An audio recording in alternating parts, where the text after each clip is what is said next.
Welcome to Freaky Fives. Today, we're going to be counting down 5 of the strangest, most unusual, and most unheard of crimes in heavy metal. I'm sure most of you have heard of Euronymous and Dead from Mayhem, not to mention what happened with Varg Vikernes and Euronymous later on. But tonight, we'll be talking about 5 more interesting, in my opinion, cases that not a lot of people know about. But without further ado, let's get into the list. Number 5. Kurt Strubing. NME, which stands for No Mental Effort, was a black/thrash metal band that formed in 1983. The members were from the Tacoma, Washington area.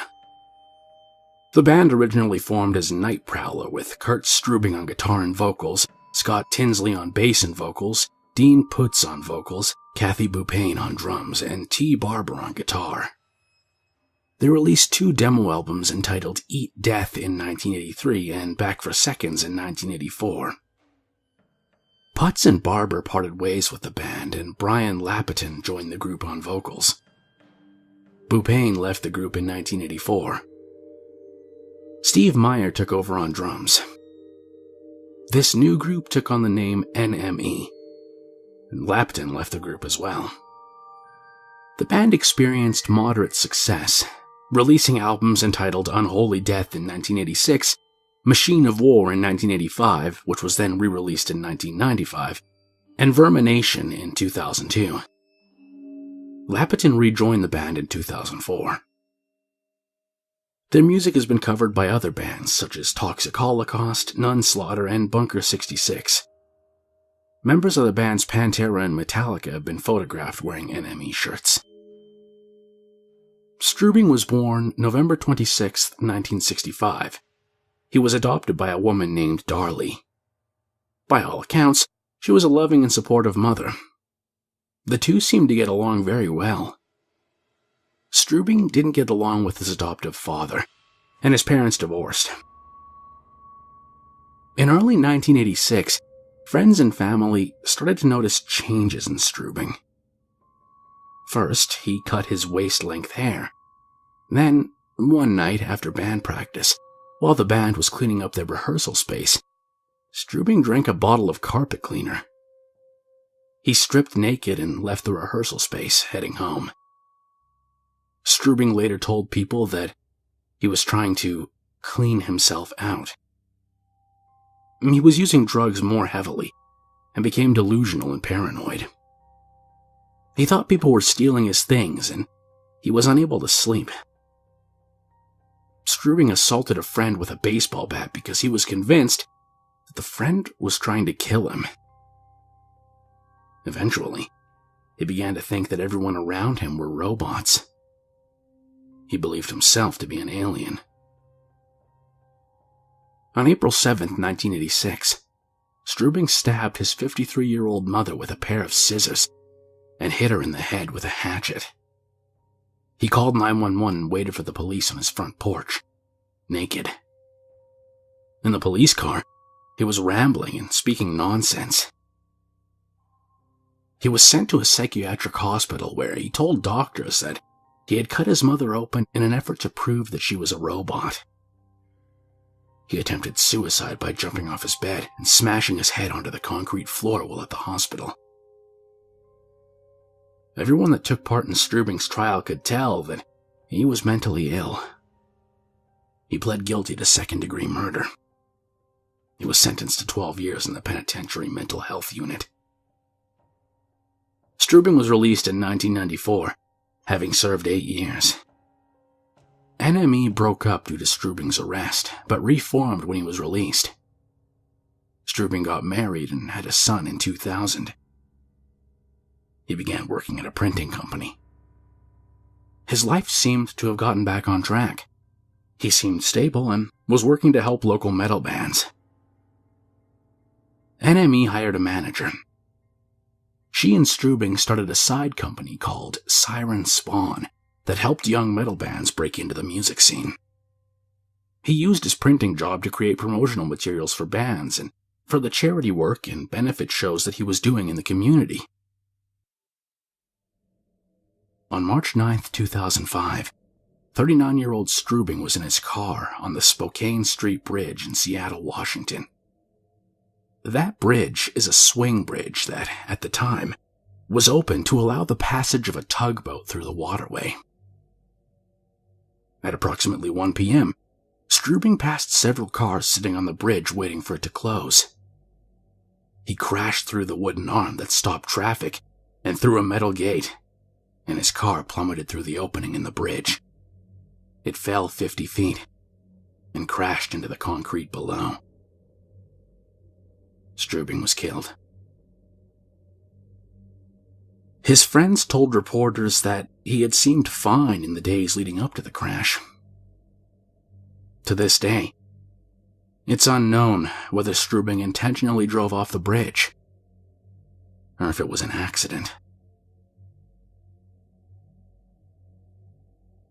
Number 4. Grzegorz Gurgielewicz. Infernum was a black metal band formed in 1992 by Grzegorz Gurgielewicz and Tom Balrog in Wrocław, Poland. Gurgielewicz, aka Kacharoth, and Anaxiomaris played electric guitar, bass guitar, and sang vocals. Balrog played percussion. In 1993, the band produced a demo called The Dawn Will Never Come. In early 1994, Balrog left the band. Maciej Dabrowski, known as Capricornus, took over percussion for the band. The duo released an album called Tar Nu Fwyn. Infernum recorded When the Light Has Died before the original members of the band called it quits. At the same time, Gurgielewicz was also in a band called Graveland, which was formed in 1991 by Rob Darkin. Dabrowski joined the band and he and Gurgielewicz planned to live together. Gurgielewicz wanted to paint the walls of their shared house black and to sleep in a coffin. At this time, the Polish Secret Service, or UOP, became interested in those involved in the black metal scene. They were concerned about the extreme ideas and crimes associated with the genre and its performers. Darkin told others that the Secret Service targeted Gurgielewicz, who had a history of mental illness, namely schizophrenia. Darkin believed that the UOP were aware of this and used it to acquire information from him. As the pressure on Gurgielewicz increased and his mental state deteriorated, he began fighting with Dabrowski. In 1997, he was admitted to a mental health facility. Gurgielewicz told Dabrowski and Darkin that he was kidnapped after a recording session and beaten by the UOP. They only released him after he promised to force the breakup of Graveland. He told his bandmates that if they continued recording, they would all be killed. The two men ignored Gurgielewicz and continued recording. Angry that he was being disregarded, Gurgielewicz denounced Graveland and distanced himself from Darkin and Dabrowski. Gurgielewicz fell deeper and deeper into his mental illness and began telling wild stories, alienating himself from his other friends.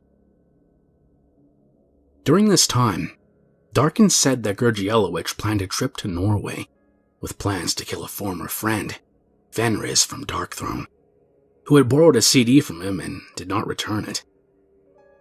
According to Darkin, Gurgielewicz packed his suitcase with weapons and purchased a one-way ticket to Sweden. The lack of a return ticket alarmed customs officers. After finding his bag of weapons, Gurgielewicz was arrested and held for 24 hours before being returned to Poland. In 2002, Gurgielewicz reformed Infernum with 4 new members. The newly reformed group began recording the album The Curse. On May 7, 2004, after his long struggle with mental illness, Gurgielewicz killed himself by jumping from the 10th story of an apartment building. Infernum was forced to complete the album without him, and it was released in 2006. Balrog returned to the band in 2009, and they're still making music today. Number 3. Matthias Schurman. Carpe Noctem was a black metal band that formed in Leer, Germany in 1997. Matthias Schurman, aka Karathorn, played bass and sang vocals. Matthias Dussmann, known as Troll, played guitar. Ivan Schmies sang vocals and played guitar. The band released a demo called Days of Dark Winter in 1998, and a full-length album called Nachtgedacht in 2003. Schurman was an industrial mechanic. He had a crush on Bianca Brust, a medical assistant. He asked her out several times, but she turned him down. The two remained friends. In early February of 2008, Schurman began acting strangely. He sold most of his furniture and belongings. On February 20th, 32-year-old Schurman invited 27-year-old Brust to his home for dinner. When she arrived, he strangled her to death and decapitated her. He then took a series of about 20 photos of her body. In some of the images, Brust looked like she was sleeping. In one, Schurman put sunglasses on her severed head and placed it on the desk. In most of the rest, he posed the headless body in various sexual positions. She was wearing nothing but knee-high black boots. At approximately 1 a.m., Schurman posted the photos to a metal music forum called Life of Debauchery under the username I Hate You. He titled the thread, Dead Whore. He had been a member of the forum for months, but this was his first post. His only comment was a smiley emoticon under each image. Immediately, users began commenting that the images must have been fake. They attacked Schurman and called him names. Many believed the images to have been props from a horror film. When a moderator for the forum contacted him about the images, he took them down. He put Brust's head in a backpack and lit her body on fire while it was still in his apartment. Schurman took the backpack to his car and drove off. A neighbor noticed him looking suspicious, and then noticed that his apartment was on fire, and called police. After the fire was put out, police found Brust's headless body. Before they had time to investigate, they received word that Schurman had run head-on into a box truck. The impact killed him. Responding officers found Brust's head in the backpack on the passenger seat. The family was shown the images taken by Schurman to identify the body.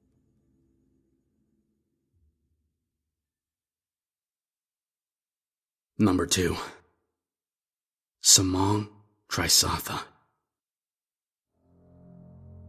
Surrender of Divinity was a black metal band from Bangkok, Thailand, that formed in 1996.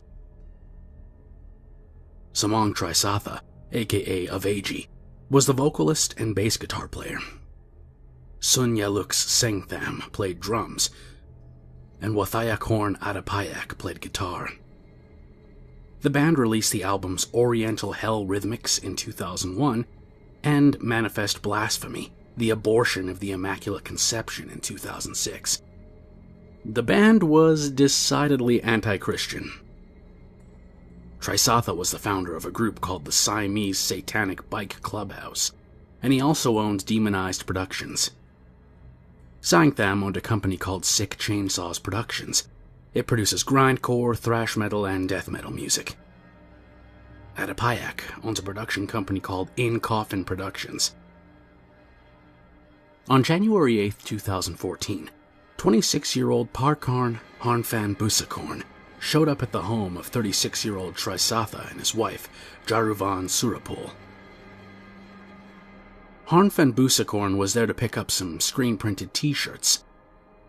Trisatha invited him in and offered him a drink. Surapul went to put the couple's child to bed. When she returned approximately 1 hour later, she found her husband dead on the floor. He had been stabbed over 30 times. Harn van Busakorn was nowhere to be found. He left behind the 1-foot-long knife he used in the murder and a cell phone. Harn van Busakorn was a law student at Ramkhamhaeng University and played the stock market to help support his family.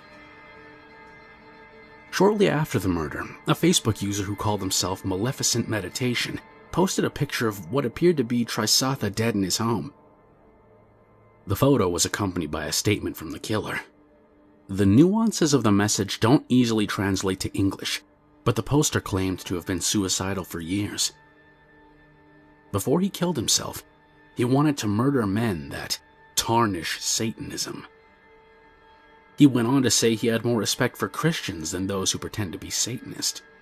He claimed that Trisatha was a pretender. The post ended with the words, "Hail Satan." The poster wanted people to know that he was not a fan of the band and that he hoped people would not associate Trisatha's death with famous murders like that of John Lennon. In the message, the poster claimed that he brought the knife to Trisatha's home with the intent to kill him.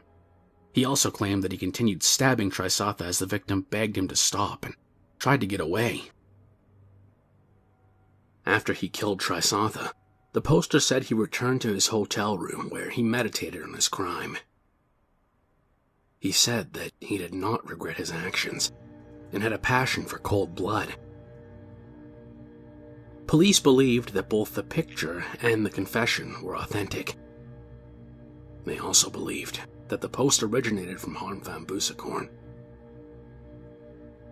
In less than a week, the post had almost 2,000 shares. Sales of the band's merchandise on eBay increased dramatically in the days after the message was posted. Police raided the home of Harn van Busakorn's stepfather, a lawyer, but he told police that he hadn't seen his son since before the murder. Harn van Busakorn hid out and lived in his car for nearly a month, but finally returned to the home of his stepfather, who demanded that he turn himself in. Harn van Busakorn denied that he went to Trisatha's home with the intent to kill him. He also said that he was not the author of the Maleficent Meditation post. Harn van Busakorn instead claimed that he and Trisatha were discussing Satanism, and the conversation got heated. Harn van Busakorn called Trisatha a false Satanist, so Trisatha pulled a knife on him. Harn van Busakorn claimed that he was able to take the knife and turn it on Trisatha in self-defense. Harn van Busakorn was convicted and sentenced to 20 years for the murder. After Trisatha's death, his wife took over as the leader of the Siamese Satanic Bikers. Number 1. Seth Putnam and Josh Martin. Anal Cunt, also known as AXCX or AC, was a grindcore band from Newton, Massachusetts. Seth Putnam started the band in 1988. He and Mike Mahan played guitar. Tim Morse played drums. You can tell by the name of the band alone that they were a group that liked to push boundaries. Due to censorship, the band was forced to put AC on the cover of some of their albums. But just to push the envelope, the letters were shaped like an anus and vagina. Putnam admitted that the name of the band was just him trying to be offensive. His original idea was to create more noise than music. The original tracks the group recorded had no rhythm, beat, lyrics, or titles. AC started out playing in basements and living rooms of family and friends of the band members before playing live on the radio at Brandeis University. The band was approached by several record companies, but they turned them down. The band went on its first European tour, but broke up shortly after. The band reformed in 1991 with Fred Ordonez replacing Mayhem. The band went on a second European tour. It was a disaster. Shortly before the tour began, Morse quit the band. They attempted to hire a new drummer whilst on the road. Most of the shows ended with Putnam and Ordonez, a former boxer, getting drunk and punching audience members. In 1992, John Kozik joined the band on guitar and Putnam became the vocalist. They signed with a record company, Relapse Records, and began recording the album Everyone Should Be Killed in 1993. Ordonez left the band, returned, and was kicked out during this time. He was replaced by Paul Kranek, who quit the band shortly after. Putnam was arrested in 1993 for hitting a woman in the face with a microphone. Interestingly enough, this is actually captured on one of their live records. By 1995, Putnam was the only remaining original member of the band. He worked on some side projects while he tried to find new bandmates. One of these projects was singing backup vocals for Pantera. In 1996, Josh Martin joined the band on guitar, and Nate Linehan became the drummer. This new incarnation of Anal Cunt released the albums I Like It When You Die and It Just Gets Worse. They were starting to make waves with their record label. The label insisted that some of the song titles and lyrics on It Just Gets Worse be changed, and eventually, they dropped the band from their label entirely. In 2003, Martin was arrested and sent to jail. He was replaced by Kozik. Linehan quit, and Gillis took his place. In 2004, Putnam fell into a coma after mixing alcohol, crack, heroin, and Ambien. He was in the coma for almost a month. Doctors were ready to remove him from life support, but his mother refused.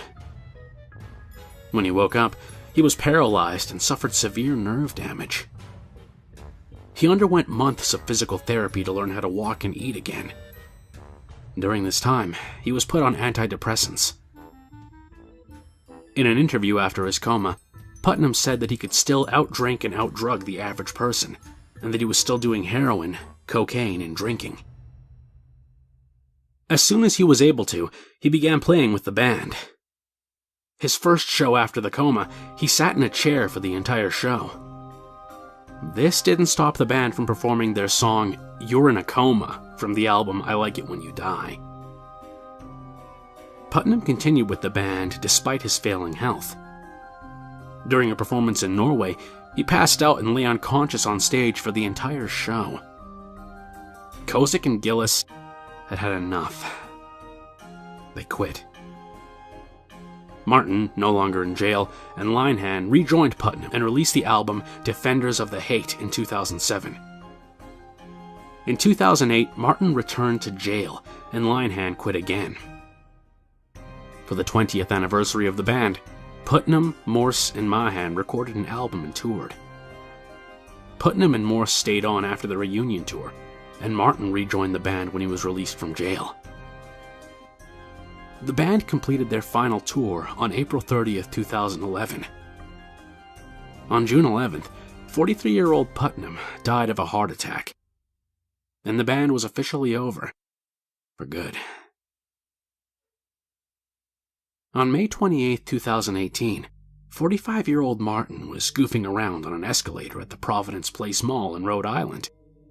He was riding on the handrail when he fell off and landed headfirst on a table in the food court. He died from his injuries. He was the third person to fall from this escalator. He was the second to die as a result of this fall. Shortly before his death, Martin caused a commotion while Gene Simmons was accepting the key to the city of Providence, Rhode Island. Simmons left the stage and attempted to find Martin in the crowd. Video footage of this incident can be found on YouTube.